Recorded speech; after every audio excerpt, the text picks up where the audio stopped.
अस्सलामुअलैकुम। Straight talk में खुश आमदीद। आपके साथ मैं हूँ आयशा बख्श। वज़ीर दिफा ख्वाजा आसिफ ने कहा है कि साबिक़ वज़ीर आज़म इमरान खान, साबिक़ आर्मी चीफ और साबिक़ DGISI तालिबान को वापस लाए। ख्वाजा आसिफ का कहना है कि पार्लियामेंट में उन्हें तलब किया जाए, तहरीक पेश करेंगे। ख्वाजा आसिफ के मुताबिक नवाज शरीफ के खिलाफ केसेस को भी भुट्टो केस की तरह दोबारा सुना जाए। उन्होंने ये दावा किया है कि उन्हें ये धमकी भी दी गई कि उनके खिलाफ प्रेस कॉन्फ्रेंस की जाएगी, जिसके जवाब में उन्होंने कहा कि प्रेस कॉन्फ्रेंस करनी है तो कर लें। ख्वाजा आसिफ के ऐसे बयानात से ये सवाल जन्म ले रहा है कि ख्वाजा आसिफ इन हालात में ये बयानात क्यों दे रहे हैं, जब हुकूमत कायम हुए अभी 1 माह भी नहीं हुआ। गुज़िश्ता साल अक्टूबर में नवाज शरीफ की वतन वापसी के बाद से नून लीग मुफाहिमत की पॉलिसी के तहत ही सियासत कर रही है। नवाज शरीफ ने अपनी पूरी इंतखाबी मुहिम, जलसे और रैलियों में एक भी ऐसी बात नहीं की जिससे मुजाहिमत की झलक भी मिलती हो। नवाज शरीफ ज्यादा से ज्यादा चंद जजेस का नाम लेकर ही उन पर तनकीद करते रहे। इंतखाबात जीतने के बाद मुल्क में बहुत सी साजिशी मारूजात ने भी जन्म लिया, जैसे इंतखाबात में नवाज कैंप के उम्मीदवार ही क्यों हारे और शहबाज कैंप के अक्सर उम्मीदवार क्यों कामयाब हुए। अगर इन साजिशी मफरूजात को मान भी लिया जाए तो फिर इस पर खुद नवाज शरीफ ने क्यों खामोशी इख्तियार रखी। इस वक्त कौमी असम्बली में नून लीग के अक्सर MNAs और शहबाज शरीफ के करीबी वज़रा की तादाद मुफाहिमत की ही हामी रही है। जैसे वफाकी वज़ीर कानून आज़म नज़ीर तारड़ ने साबिक़ आर्मी चीफ और साबिक़ DGISI को कौमी असम्बली में तलब किए जाने के वफाकी वज़ीर दिफा ख्वाजा आसिफ के मुतालबे पर कहा है कि उन्हें कौमी असम्बली में तलब नहीं किया जा सकता, क्योंकि मुंतखब नुमाइंदों या काबीना के अरकान के अलावा किसी अनजान शख्स को कौमी असम्बली के फ्लोर पर आने की इजाज़त नहीं, मगर उन्हें कायमा कमेटियों में तलब किया जा सकता है। यही है वो हालात जो ऐसे सवालात को जन्म दे रहे हैं कि ख्वाजा आसिफ क्यों माजी के उन किस्सों को याद करना शुरू हो गए हैं जिनका जिक्र अब खुद नवाज शरीफ भी नहीं कर रहे हैं। इसी पर गुफ्तगू करेंगे। पैनल में हमारे साथ हैं शहजाद चौधरी, अबसार आलम, जैगम खान और इफ्तिखार अहमद। आप सभी के लिए सवाल। वज़ीर दिफा ख्वाजा आसिफ किसके इमा पर ऐसे मुतालिबात कर रहे हैं? शहजाद साहब, अभी हुकूमत बनी है, चंद हैं और वफाकी वज़रा के जैसे बयानात हैं। एक तरफ ख्वाजा आसिफ के मुतालिबात और फिर माजी की यादें साथ साथ उनको सता रही हैं, और फिर आज़म नज़ीर तारड़ साहब उस पर जवाब दे रहे हैं। ऐसे मुतालिबात इस वक्त क्या ज़रूरत दरपेश आई ख्वाजा साहब को? अच्छा, इसमें आपके सवाल में 2 अल्फाज पे आपने कोटेशन मार्क लगाए हुए हैं, एक ईमा और दूसरे मुतालिबात। अच्छा, मुतालिबात का तो बड़ी हद तक अंदाज़ा है क्योंकि आपने सारे बयान भी कर दिए। असल में आपका सवाल ईमा पे है कि किसकी ईमा पे ये सब कुछ कर रहे हैं।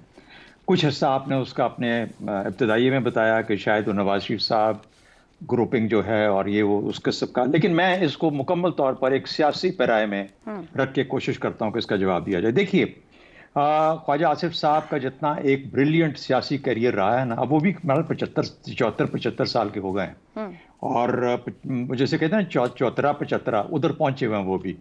तो मुझे यूँ लगता है कि जैसे एक आउटस्टैंडिंग और एक जिसे कहते हैं फ्लॉलेस पॉलिटिकल कैरियर के बाद जब आपके बारे में इस किस्म की एक परसेप्शन हो कि आपका जो इलेक्शन है, जो आपकी जीत है, जो आपकी पोजीशन है, सियासी पोजीशन, वो किसी हद तक कॉम्प्रोमाइज्ड है, तो फिर एक दिल के अंदर एक थोड़ा बहुत एक ख्याल सा रहता है कि ये मुझे क्या ज़ेब देता है कि मैं अपने इस उम्र के इस हिस्से के अंदर इस तरह की परसेप्शन अपनी लेगेसी के अंदर शामिल कर लूँ। एक तो ये बात होगी। दूसरी बात, देखिए, इसका जवाब तो ख्वाजा आसिफ साहब ही यकीनी तौर पर दे सकते हैं कि वो क्यों ये बातें कर रहे हैं, लेकिन उनकी बातों में कुछ और भी चीज़ें हैं।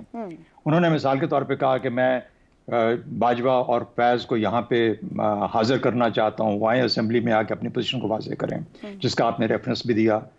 अच्छा, और दूसरा उन्होंने ये भी कहा कि मैं सोच रहा हूँ कि मैं सियासत छोड़ दूँ। अब ये ऐसी चीज़ें हैं जो कि एक ऐसे इंसान की तरफ से आ सकती हैं जो कि बहुत मेंटल एक प्रेशर के अंदर है, बहुत ज़्यादा स्ट्रेस में है। एक तो ये बात होगी। अब इसके बारे में आप रियाना इम्तियाज़ डार से जाके पूछेंगी अगर NA-71 में, तो वो शायद आपको कुछ और खबर देगी, कुछ और बताएगी कि असल में क्यों उनको आराम नहीं आ रहा। लेकिन उसको छोड़ दीजिए।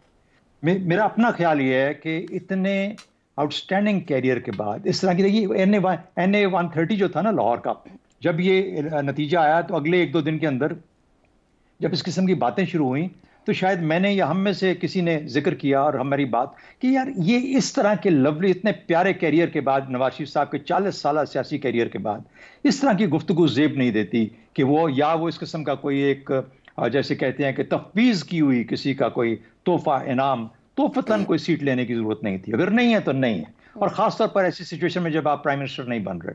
तो उसी किस्म की मुझे कुछ जुस्तजू और कैफियत लगती है जो कि ख्वाजा आसिफ साहब की तरफ है। आम तौर पे हम किसी पर्सनालिटी को तो डिस्कस नहीं करते, लेकिन मुझे ये मालूम है कि एक आउटस्टैंडिंग, एक बोल्ड, करेजस पॉलिटिकल कैरियर के बाद जिसका एहतमाम, जिसके ऊपर जनरल बाजवा ने खुद कह दिया 2018 में कि ख्वाजा आसिफ साहब का मुझे 2 बजे रात को फोन आया। यानी यहां तक बातें खुल के सामने आ गई। और फिर इस इलेक्शन के बाद क्या सच है क्या झूठ है वो तो इलेक्शन कमीशन ही हमें बताएगा, लेकिन कहने का मतलब ये हुआ कि आपने सब कुछ कर लिया, आपने हलफ ले लिए, आपने वजारतें संभाल ली, और उसके बाद भी फिर आप को इस किस्म की गुफ्तगू करनी पड़ जाए तो फिर थोड़ा सा ज़रा इंसान को सियासी पैराए में रहते हुए सोचना पड़ता है कि कहीं ना कहीं पे कोई सियासी शायद सोच ऐसी है, जो फिक्र है, जो कि आपको लाहक है, जिसकी वजह से आप इस किस्म की बात करते हैं। मेरा तो बड़ा बुनियादी तौर पर सियासी पैराए में रहते हुए नजरिया है इसके ऊपर। ठीक हो गया जी।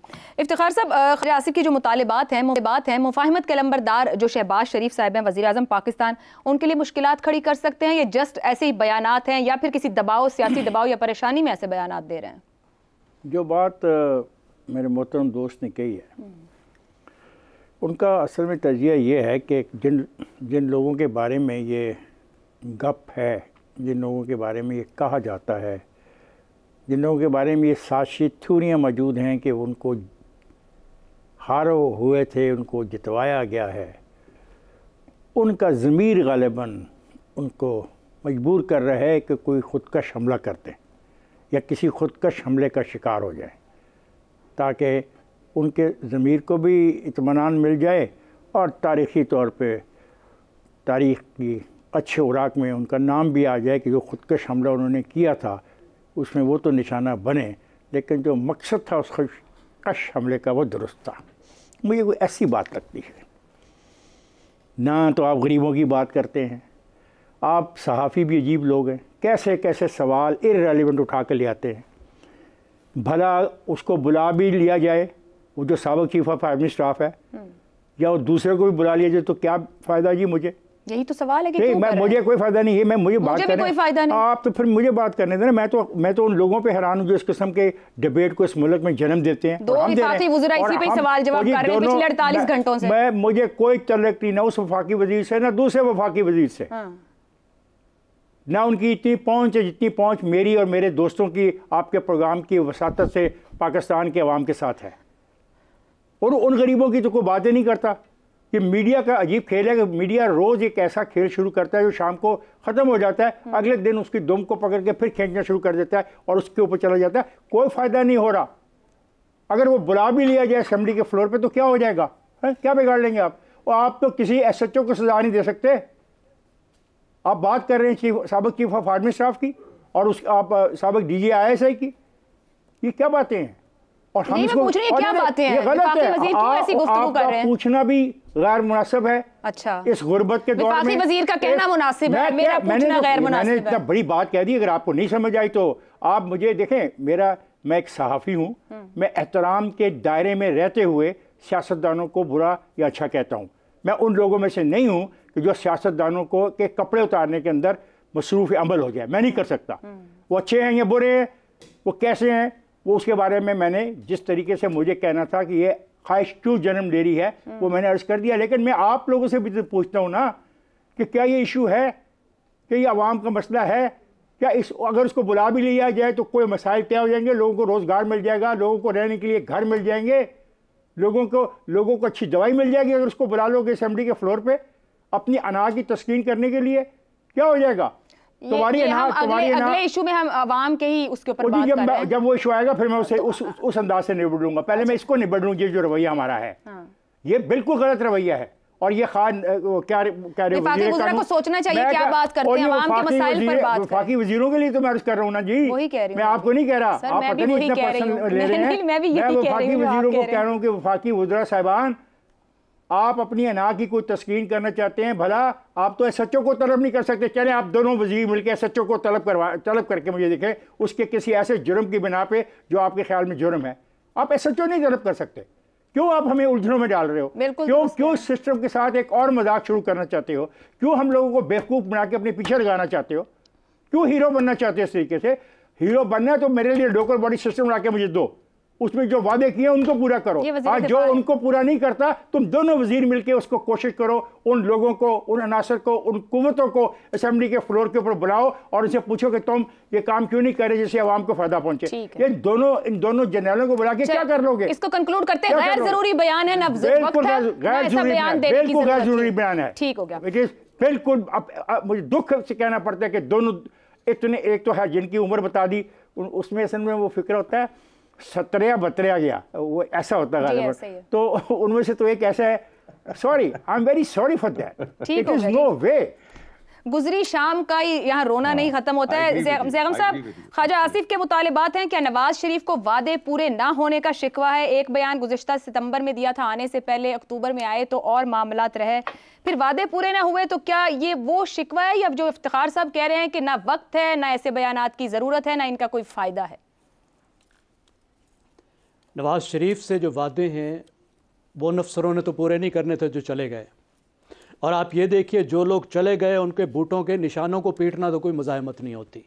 इसका मज़ाहमत से क्या ताल्लुक़ है, मसलहत से क्या ताल्लुक़ है?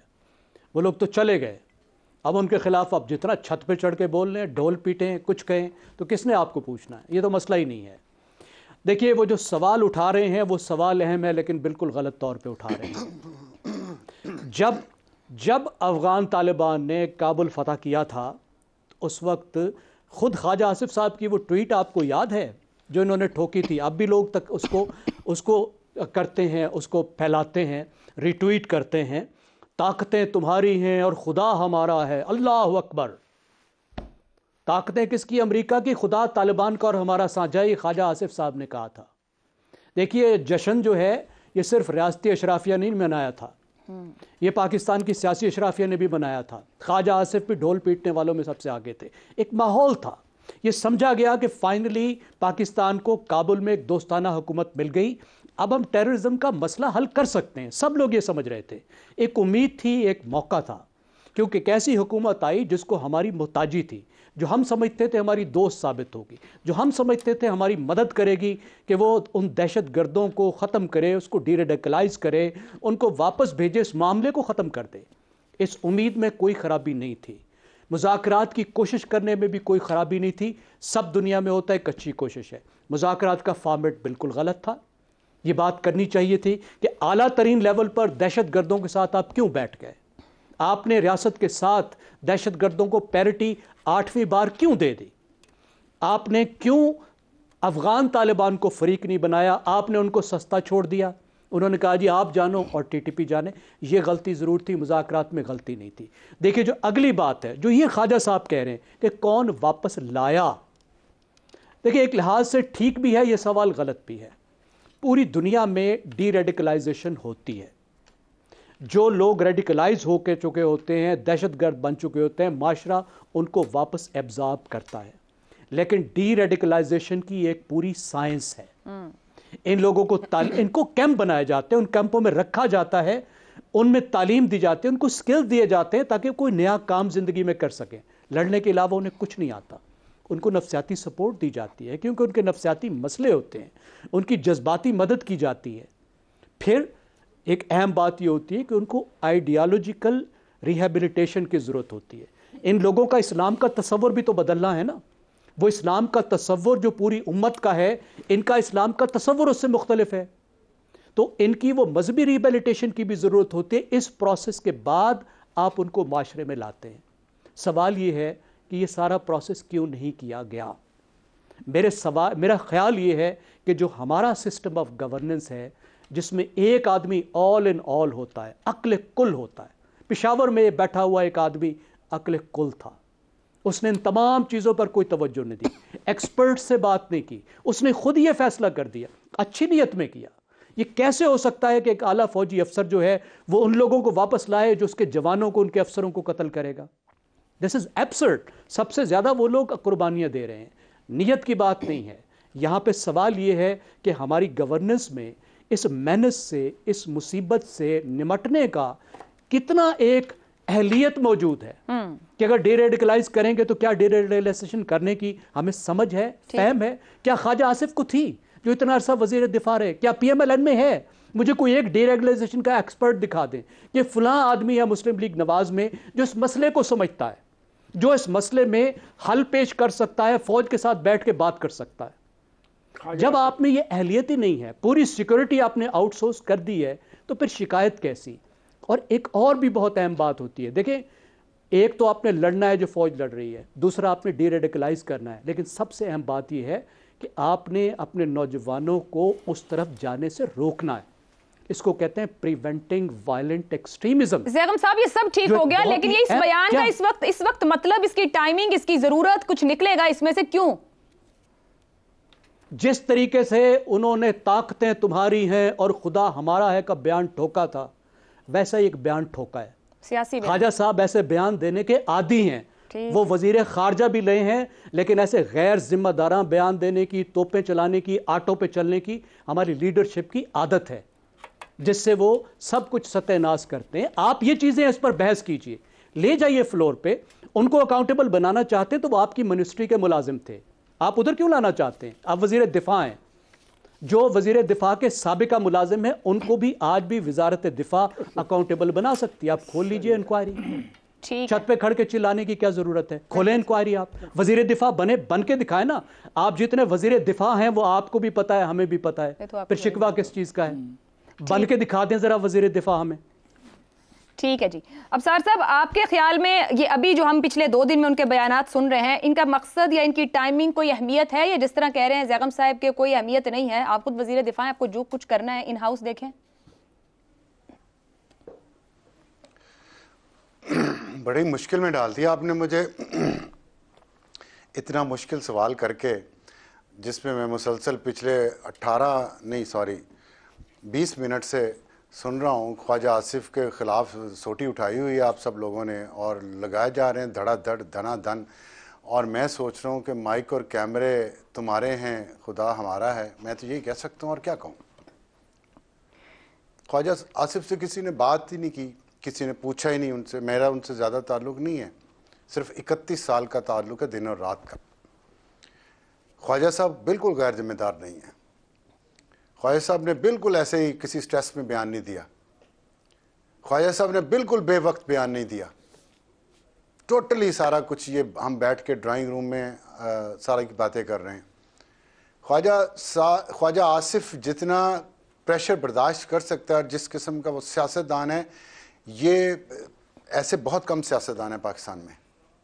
और टाइमिंग का मैं सिर्फ आपको बता दूं एक चीज़, ये जो हमला हुआ है ना मीर अली में, और उसके बाद पाकिस्तान ने जो एयर स्ट्राइक्स किए, उसके बाद अफगानिस्तान ने जो रिस्पॉन्ड किया है जी। और उसमें जो हमारा पॉलिसी फेलियर है कि हमारा एक हमसाया जिसको हम स्ट्रेटेजिक डेप्थ कहते रहे पिछले 40 साल, वो आज हम उससे जंग कर रहे हैं। इसके बावजूद कि पूरी दुनिया की मुखालफत करके हमने अफगान तालिबान को सपोर्ट किया, उनके आने को वेलकम किया, उनको अपनी इकॉनमी तबाह करके, जिसका कल ज़ैगम खान साहब ने बड़ी तफसील से बताया, हमने उनको खड़ा किया उनके पाँव पे, और वो पॉलिसी इतनी शिद्दत से नाकाम हुई है कि हम उनसे जंग कर रहे हैं। ये पॉलिसी किसने बनाई थी, इसका पूछा जाना जरूरी है। पर्दे के पीछे क्या हो रहा है, ये पर्दे के पीछे जो कुछ हो रहा है उसकी वजह से ख्वाजा आसिफ ने यह बयान दिया होगा, ये मैं आपको यकीन से कह सकता हूँ। ठीक। और जो इस पे तो हम बात कर रहे हैं, ख्वाजा आसिफ ने बयान दिया, ख्वाजा आसिफ ने बयान दिया। जाहिर है इतना बड़ा पॉलिसी फेलियर हो गया आपका कि 1500 साल से आपका हमसाया, आपका हम मजहब, आप उससे जंग करना शुरू हो गए हैं। तो उस पर उन्होंने बात की पॉलिसी फेलियर पे, तो हम सोटियां उठा के पीछे पड़े हुए हैं। ये नहीं पूछते उन्हें धमकी किसने दी है, क्यों दी है। अब सर साहब, अगर पॉलिसी फेलियर है तो काबीना में ले जाएं, पार्लियामान के फ्लोर पे लेके जाएं और बैठ के नई पॉलिसी बना लें, इसमें कोई प्रॉब्लम नहीं है। लेकिन मीडिया के ऊपर ऐसे बयानात का मतलब कि हम एक और चीज छोड़ दें, फिर आप जैसे लोग पूछते हैं इसमें बात क्यों कर रहे हो, कौम भी इसी पे बात कर रही है। अबशार में एक बात आपसे पूछना, अबशार एक बात मैं पूछा, आपने कहा ना हम सोचियां नहीं कोई, हम मुझे किसी की कोई परवाह नहीं है, मुझे अपने मुल्क की सबसे ज्यादा परवाह है। पहली बात, मुझे जमहूरी अमल की सबसे ज्यादा परवाह है। मेरी बात सुन लो, मेरी तो ठीक है ना, मेरी बात सुनो, किधर है वो, मैं बता रहा हूँ, मेरी बात तो सुन लो, बात सुन लो। ये हर वक्त ऐसा ना किया करो हर प्रोग्राम में। आपने कहा हम आपको छोटियां लेके फिर रहे हैं, क्या ये शख्स कभी भी इस प्रोसेस का हिस्सा नहीं था? ये शख्स यही शख्स, हाँ, कभी नहीं था। छोड़े इस पे मैं बात नहीं था। ख्वाजा आसिफ कभी प्रोसेस सारा फोन पर मैंने साहब की बात सुन मैं फोन पर मैंने बना कर रहे हैं आप। ख्वाजा आसिफ सारे मामलात को नहीं जानता था। ये तालिबान वाले मामला में ख्वाजा आसिफ का कोई रोल नहीं था। ठीक है, जवाब तो सुन लेना। इफ्तिखार साहब जवाब बात ना करें ना यार। नहीं, आपने हमें कह दिया हम सूचना लेके पीछे पढ़े। नहीं भाई, हम बात करना चाह रहे हैं कि मुझे बताया जाए कि नहीं, गलत, आप गलत कह रहे हैं। अच्छा, जवाब तो आप गलत कह रहे हैं। आप बात करने नहीं दे रहे हैं। आप स्टूडियो में बैठे हैं इसलिए आप समझ रहे हैं मैं जो मर्जी बोलूंगा, आगे बात नहीं करेंगे। मैं जो मर्जी नहीं बोल रहा, मैं पूछूं कि सारी बात आप बता रहे हैं मुझे। मैंने खामोशी से सुनी है। अरसे में ये मुस्लिम लीग के अंदर पार्टिसिपेट नहीं कर रहा था, क्या मुस्लिम लीग इसमें कहीं भी शामिल नहीं थी? कितनी बार पूछना आपने? ठीक है, चलिए अब शार साहब बात करें। आपने कितनी बार पूछनी ये बात? आपने पहले बताया कितनी बार ये बात पूछनी है? शार साहब बात करें, इफ्तिखार साहब से बात नहीं करें, आप रिस्पॉन्ड करें। आप 10 बार पूछ ले, पहले पे एक बार चले आप रिस्पॉन्ड करें। बिल्कुल सोटियां लेके फिर रहे हैं आप। और मैं जहां तक प्रोसेस की बात है, ये प्रोसेस का हिस्सा थे, ख्वाजा आसिफ के नहीं थे। तो ख्वाजा आसिफ इस प्रोसेस का जितना हिस्सा थे वो आपको भी पता है, मैं भी पता, मुझे भी पता है। मैं इस पर बात नहीं करना चाहता और उसकी वजूहत आपको भी पता है, मुझे भी पता है। इसलिए मेरा मुंह ना करवाएं। मैं प्रोसेस उधेड़ के रख दूंगा यहाँ पे 1 मिनट में। लेकिन छोड़े इस बात को, आगे चलें। मैं कुछ और कह रहा हूं। मैं कह रहा हूं, चलें ठीक है, करते हैं हम एक ब्रेक की तरफ जाते हैं, ब्रेक से वापस आएंगे तो मामले को आगे बढ़ाएंगे। एक बार फिर आपको खुशामदीद कहेंगे। पाकिस्तान और IMF के दरमियान स्टाफ लेवल मुआहिदा तय पा गया है। इस पेशरफ्त के बाद पाकिस्तान के लिए कर्ज की आखिरी किस्त 1 अरब 10 करोड़ डॉलर जारी होने की राह हमवार हो गई है। आखिरी किस्त मिलने के साथ ही 3 अरब डॉलर का स्टैंड बाय अरेंजमेंट भी मुकम्मल हो जाएगा। IMF एलामिया के मुताबिक नई कर्ज की जो शराइत वाज़ेह की गई हैं, इनमें टैक्स नेट को बढ़ाना, टैक्स एडमिनिस्ट्रेशन बेहतर करना, बिजली की ट्रांसमिशन और डिस्ट्रीब्यूशन सिस्टम बेहतर करना, खसारे का शिकार सरकारी इदारों में गवर्नेंस का बेहतर निज़ाम लाना और तवानाई की कीमतें बढ़ाकर गर्दिशी कर्जे में इजाफा रोकना वगैरह शामिल है।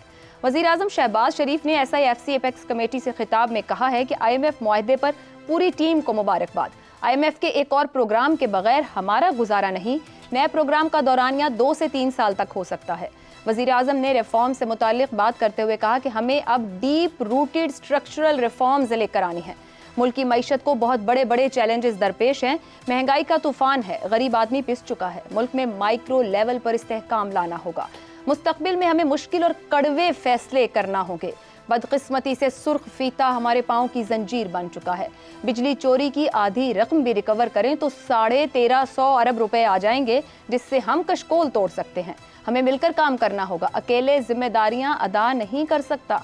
वज़ीर आज़म की इस गुफ्तगू से यही पैगाम मिलता है कि तमाम ही स्टेक होल्डर्स की जानिब से स्ट्रक्चरल रिफॉर्म्स करने का उसूली फैसला कर लिया गया है। तो ऐसे में अहम सवाल यही है कि वो माशी रिफॉर्म्स जो नवाज शरीफ अपने 9 साल इख्तिदार और खुद शहबाज शरीफ 16 माह की हुकूमत में न कर सके, क्या अब शहबाज शरीफ वो स्ट्रक्चरल रिफॉर्म्स और इस्लाहात कर पाएंगे? इसी पर सवाल रखेंगे। IMF के एक और प्रोग्राम के बगैर गुजारा नहीं। गरीब आदमी पिस चुका, स्ट्रक्चरल रिफॉर्म्स और माइक्रो लेवल पर इस्तेहकाम लाना होगा। शहबाज शरीफ मर्ज की तशखीस हो गई, क्या दवा हो पाएगी? जैगम साहब, मर्ज की तशखीस तो बहुत दिनों से हो गई। जो डॉक्टर देखता है वो यही बताता है, मर्ज भी बताता है, दवा भी बताता है। मसला ये है कि बिल्ली के गले में घंटी कौन बांधेगा। आज हम जहाँ तक पहुँचे हैं उसमें सिर्फ एक हुकूमत का कसूर नहीं है, सब पार्टियों, सब हुकूमतों, अनइलेक्टेड गवर्नमेंट्स, सब का कसूर है पिछले 20 साल की कम अज़ कम। और मुस्लिम लीग नवाज भी उतनी ही ज़िम्मेदार है जितने कोई और ज़िम्मेदार है। अब रिफॉर्म की नवीद तो सुना रहे हैं। अब रिफॉर्म से उनका मतलब क्या है? कुछ चीज़ें तो वो हैं जो IMF ने मुर्गा बना के करानी है, क्योंकि अब 3 साल के आपको एक्सटेंडेड प्रोग्राम में जाना है। 6 से 8 बिलियन आपको चाहिए, उसके बगैर मईशत चल नहीं सकती और उसके लिए बड़ी सख्त कंडीशंस होंगी। एक बात तो ये है कि वो जो कंडीशनैलिटीज़ आपने पूरी करनी है उसको खूबसूरत सा नाम दे दें आप कि ये स्ट्रक्चरल रिफॉर्म्स हैं, लेकिन वो काफ़ी नहीं होते। आप मिस्र की एग्जांपल्स देख रही होंगी, ख़बरें पढ़ रही होंगी कि इतने हमारे जितने ही तकरीबन उन्होंने IMF के प्रोग्राम किए, अभी IMF के प्रोग्राम से निकले और एक बहुत खौफनाक क्राइसिस के अंदर है। हमें वो रिफॉर्म चाहिए जो हमारा अपना रिफॉर्म हो, जो कम्प्रीहेंसिव हो। लेकिन रुकावट कहाँ से आती है? रुकावट आती है हमारे एलीट के अपने इंटरेस्ट से।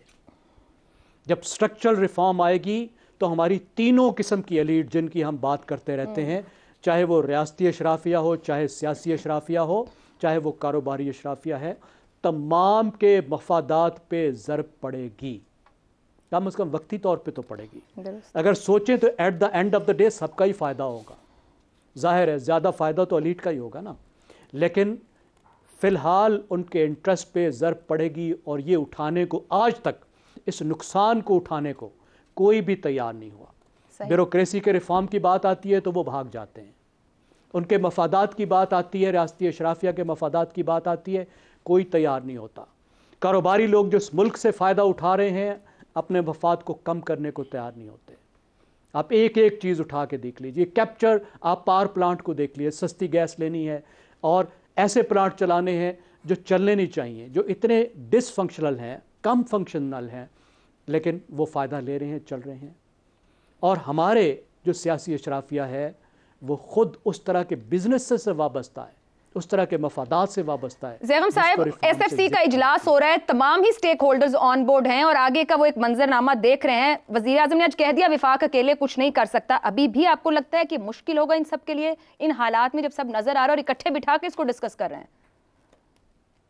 जो काम इन्होंने 75 साल में नहीं किया, जो इन्होंने 23 बार IMF के पास जाके नहीं किया, जो इन्होंने डिफॉल्ट को हाथ लगा के नहीं किया, जो इन्होंने दुनिया से पीछे रहने के बावजूद नहीं किया, कि बांग्लादेश से भी इतने पीछे रह गए, जरा आप तसव्वुर कीजिए, हर इंडिकेटर पे, ठीक है, कोई हेल्थ का हो, एजुकेशन का हो, माशी तरक्की का हो, एक्सपोर्ट्स का हो, रिजर्व का हो, उन्होंने नहीं किया। ठीक हो गया। नहीं, कैसे मान लो? चलें, वो कहते हैं ना कि हम तो चढ़े हुए चांद को मानेंगे, जब ये कुछ करेंगे चलें आप फिर उस चांद के निकलने का इंतजार करें। इसी उम्मीद पर गुफ्तगू आगे बढ़ाते हैं। अब सार साहब, बिल्ली के गले में क्या आपकी बार घंटी बांध ली जाएगी, यानी कि जिन रिफॉर्म्स का जिक्र हो रहा है हम उस तरफ बढ़ पाएंगे, क्योंकि इकट्ठे ऑन बोर्ड हो रहे हैं, बैठ रहे हैं, SIFC के इजलास चल रहे हैं, IMF से बातचीत हो रही है, नतीजा खेज हो जाएंगे मामलात? ये रिफॉर्म्स हैं, ये कंडीशंस, जिसको चाहे वो तारीकी जो मेरे नामा अमाल में थी उसकी जुल्फ में पहुंची तो स्याही कहलाई, वाह, जो चाहे उसका हुस्न करिश्मा साज कर दे। मतलब कमाल करते हैं आप लोग। जब इसहाक डार था तो कंडीशन आ गई थी बड़ी सख्त किस्म की, अब ये रिफॉर्म्स किसका नाम आ गया है, तो कर लें, अब रिफॉर्म्स कर लें। मैं तो जेफरी सैक्स की बुक पढ़ें आप, आपको पता चलेगा। मैं तो इस IMF को समझता हूँ ये दुश्मन है थर्ड वर्ल्ड की, और ये फर्स्ट वर्ल्ड का टूल है, मैं इस पर बिलीव करता हूँ। और ये किसी भी मुल्क की इकॉनमी को बेहतर करने के लिए नहीं, तबाह करने के लिए ये अपने प्रोग्राम देती है, और हमारा माजी इसका गवाह है। मसला ये है कि हम कशकोल से निकल नहीं पाते, हमारे अंदर एहसास कमतरी इतना है, वाइट मैन बर्डन इतना है कि गोरा जो भी कहेगा हमने वो मानना है, हमें वो जहर नहीं लगता, तरियाक लगता है। ये प्रॉब्लम है हमारा। और अगर हमारा देसी बंदा वही बात करे तो हम कहेंगे इसे क्या पता, ये गोरा तो नहीं है।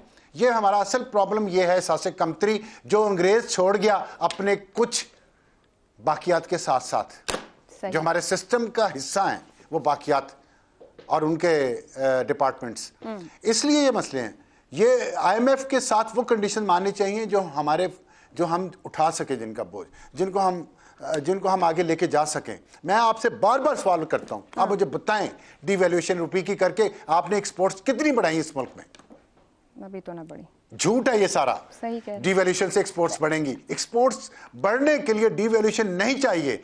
ये वो रूलिंग इलीट है जो पैसा खाती है डिवैल्यूएशन करवा के, और उसमें कौन कौन शामिल है मैं नाम नहीं ले सकता। आपका माइक और आपका कैमरा पिघल जाएगा, जिन्होंने डॉलराइजेशन से पैसा बनाया है ठीक, मुसलसल पिछले 5 साल में, 4 साल में, 3 साल में। छोड़ें इस बात को। अच्छा, अब साहब वजीर आजम ये कह रहे हैं कि IMF अभी एक बार जरूरी है, अभी एक बार जरूरी है, फिर वो शायद इसमें से निकल आए और कह रहे हैं 1350 अरब रुपए अगर हम चोरी से बचा लें तो हम हमेशा के लिए कशकोल तोड़ सकते हैं। आप समझ रहे हैं कि हम उस सिमत में जा पाएंगे? देखें, ये बात ठीक है कि एक दफ़ा के लिए ज़रूरी है। आपने इंटरनेशनल जो रेटिंग एजेंसी है और इंटरनेशनल सेंटिमेंट जो है, बिजनेस सेंटिमेंट, इन्वेस्टमेंट सेंटिमेंट, उसको आपने मैसेज देना है कि हमारी इकॉनमी बेहतरी की तरफ चल पड़ी है, we are serious about reforms and all that. ठीक है, एक दफ़ा, ये एक दफ़ा सुनते सुनते मैं बाल सफ़ेद हो गए। जब जर्नलिज्म शुरू की थी तब ये सुनते थे कि एक दफ़ा अगर हम पूरा कर लेना तो फिर हम निकल जाएंगे। मसला ये नहीं है, मसला हमारी नीयतों में है। जब वो एक दफ़ा पूरी हो जाती है, 2016 में पूरी हुई थी, 2017 में क्या हुआ जी, बस वक्त का इंतजार होता है कि IMF का एक प्रोग्राम पूरा हो, थोड़ी स्टेबिलिटी आए, गले में थोड़े पैसे आए, फिर रालें टपकना शुरू हो जाती हैं। तो ऐसे नहीं मुल्क चलेगा। हाँ, कुछ घराने चलेंगे, कुछ लोग चलेंगे। Valid point. नीयतें ठीक करेंगे ही तो एक प्रोग्राम भी काफ़ी है। नीयतें ठीक नहीं होंगी तो 75 साल हो गए प्रोग्राम करते करते, पूरी दुनिया ने एक एक प्रोग्राम लेके कहां से एक प्रोग्राम और प्रोजेक्ट बन गए सब। बांग्लादेश निकल गया जी। हमारे यहाँ ये खाओ पियो अमेरिका कहेगा। आप मुझे बताएं, अमेरिकी एम्बेसडर किस से मीटिंग हुई है वज़ीर ख़जाना की अभी ये इसकी अप्रूवल से पहले जी। अमेरिकी वज़ीर ख़ारजा सॉरी अमेरिकी एम्बेसडर ने क्या मांगा होगा पाकिस्तान से? उन्होंने वोट ही देना ना IMF के उसमें अप्रूवल में, तो क्या इन रिटर्न मांग रहे होंगे जो वो उनको यकीन दहानियाँ करवाई गई हैं हर जगह पे? वाई वो क्या था? सीधी सी बात है, अमेरिका के आप गुलाम बने हुए हैं। आप अपनी इंडिपेंडेंट खारजा पॉलिसी ना बनाना चाहते हैं क्योंकि आपके अपने मफादात हैं वहाँ अमेरिका में, ठीक है, जिन्होंने पॉलिसियाँ बनानी होती हैं। मेरे से और ना ही सुने तो बेहतर। चलें ब्रेक ले लेते हैं, काफ़ी हो गया। एक ब्रेक के बाद शहजाद साहब और इफ्तिखार साहब का ओपिनियन सामने रखेंगे। वज़ीर-ए-आज़म शहबाज शरीफ ने आज ये भी कहा कि अगर बिजली चोरी की आधी रकम भी रिकवर कर लें तो 1350 अरब रुपए आ जाएंगे और हम कशकोल तोड़ सकेंगे। शहजाद साहब, ये कैसे रुकेगी बिजली चोरी? पंजाब में जहां नून लीग की हुकूमत है काफ़ी हद तक अदायगी होती है, मगर सिंध, KP और बलोचिस्तान की बात की जाए तो क्या बिजली चोरी रोक पाएंगे और ये 1350 अरब रुपए इकट्ठे कर लेंगे? किससे कह रहे हैं ये कि बिजली चोरी अगर आधी हो जाए तो फिर ये ठीक हो जाएगा? अपने आप को कुछ दर्द तकलीफ कम हो जाती है। शहबाज शरीफ साहब ने किसको बोला, मुझे या आपको? सर SIFC में बात की है उन्होंने। साहब को। अच्छा, कहने का मतलब ये जिनके पास जो खुद ही तो करने वाले, हमें यही तो मसला है। आपने कहा मर्ज की तशखीस हो गई है, मर्ज की तशखीस नहीं हुई। असल में मर्ज जो है वो मुनाफकत है जी, ये मुनाफकत है, इसलिए कि ये पहली दफा हुकूमत में आए हैं, ये पहली दफा हुकूमत में, ये पहली दफा इनको पता लगा इन चीजों का।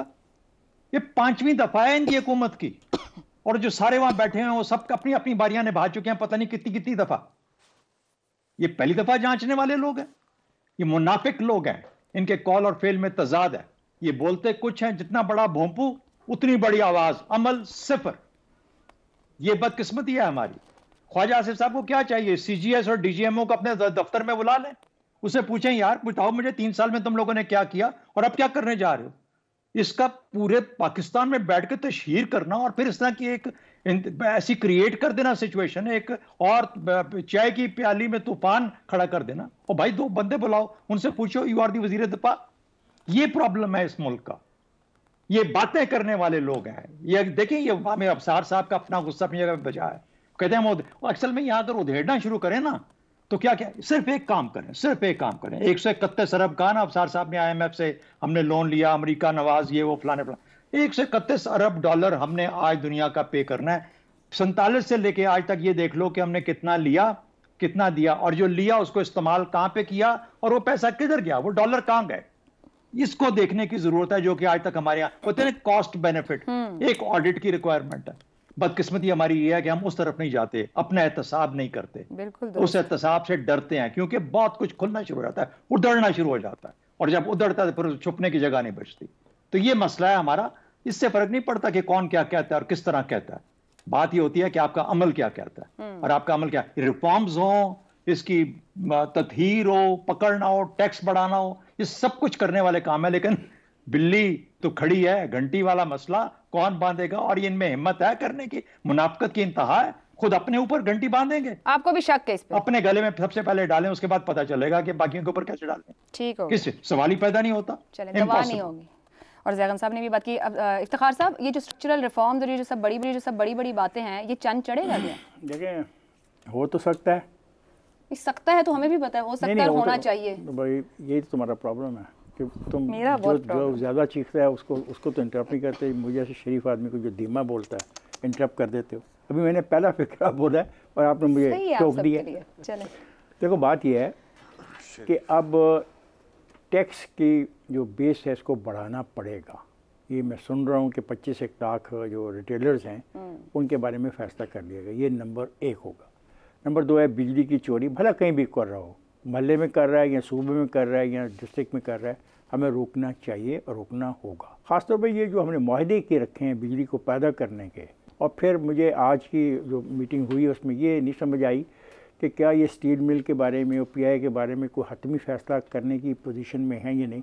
ये 4-5 चीज़ें हैं अगर हम कर लें 2-1 साल के अंदर, तो मेरा ख्याल है कि हम जो बिल्कुल खड़े हैं खाई के किनारे पे गड़े में गिरने के लिए डिफ़ॉल्ट के उससे हम बच जाएंगे एक। और दूसरा, थोड़ी बहुत मार्केट में स्टेबिलिटी आ जाएगी, लोग सरमायाकारी करेंगे, बाहर से भी लोग आके पैसा लगाएंगे। और ये एक अच्छी मिसाल बना रहे हैं कि अगर सारे ही एक जगह पे इकट्ठे होकर बैठ के फैसले करें तो उन बाहर के ममालिक में एक सवाल था कि हमें गारंटी क्या देगा अगर हम सरमायाकारी करें, क्योंकि कुछ मुआहदे ऐसे थे हमारे जिनको हमारी अदालतों ने गलत तौर पे हैंडल किया और फिर हमें उसका नुकसान हुआ। एक छोटा सा सवाल आपसे, IMF ने NFC के अवार्ड में तब्दीली का मुतालबा किया, हुकूमत की तरफ से इनकार है, मुतालबा दुरुस्त नहीं हो सकती। देखिए NFC अवार्ड कोई मुझे नहीं समझ आती कि जानते बूझते IMF ऐसा हरकत क्यों कर रहा है। वो हमारा कॉन्स्टिट्यूशन के अंदर एक डिसीजन है, उसके लिए हमें वापस कॉन्स्टिट्यूशन में जाना पड़ेगा। और फिर पता नहीं कि इस किस्म की जो हुकूमत है यहाँ पे सिंध के दोस्तों के अपने मफादात हैं, पंजाब के अपने हैं, KP के अपने हैं, बलूचिस्तान के अपने हैं, उनके नुमाइंदे जो बैठे हैं कमीशन में, वो कैसे करेंगे? तो उनको नहीं, उनको पता है, IMF को पता है कि ये जो मुतालबा है ये काबिल। उस मुतालबे में सिर्फ एक बात है कि सूबे 18वीं तरमीम के बाद इतना पैसा ले रहे हैं कि वो अपने सूबे में जो उन्होंने टैक्सेशन करनी है वो नेट टैक्स नहीं कर रहे। ये असल में उनकी बात ये है। लेकिन अगर जिस तरह आप मुझे तासर दे रहे हो कि रिटेलर पे अगर लगाओगे, अगर तुम ज़राअत के ऊपर लगाओगे तो साफ ज़ाहिर है कि सूबे वो पैसा जमा करेंगे और इस सवाल का भी जवाब मिल जाएगा। ठीक है जी, ज़ैगम साहब कुछ कहना चाह रहे हैं। 2017 में 20 बिलियन करंट अकाउंट डेफिसिट आया था, उस वजह से हम दोबारा IMF के प्रोग्राम में गए थे। और वो इस वजह से आया था कि 2013 से 2017 तक हमारी जो इंपोर्ट्स हैं वो बढ़ गई थी, 50% बढ़ गई थी, एक्सपोर्ट जो हैं वो 1% भी नहीं बढ़ी थी। इस वजह से हम दोबारा गए थे और चीन का जो माल है वो आना बंद हो गया था। ठीक है जी, ठीक है, बहुत शुक्रिया। पैनल का पॉइंट ऑफ व्यू आपके सामने रहा। आज के प्रोग्राम से इतना ही, इजाज़त दीजिए, अल्लाह हाफ़िज़।